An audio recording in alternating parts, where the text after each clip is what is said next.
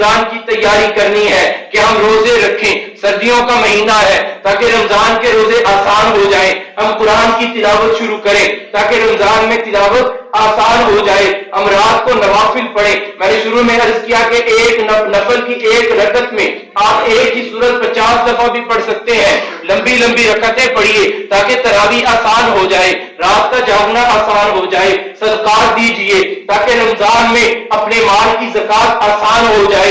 یہ تمام چیزیں رمضان کی تیاری میں شامل ہیں۔ اللہ کے نبی رجب سے اپنی تیاری شروع کرتے تھے، رجب کا مہینہ شروع ہو چکا ہے، ہمیں بھی اس کا خیال کرنا ہوگا۔ اللہ تعالیٰ عمل کی توفیق نصیب فرمائے۔ آخر دعوانا الحمدللہ۔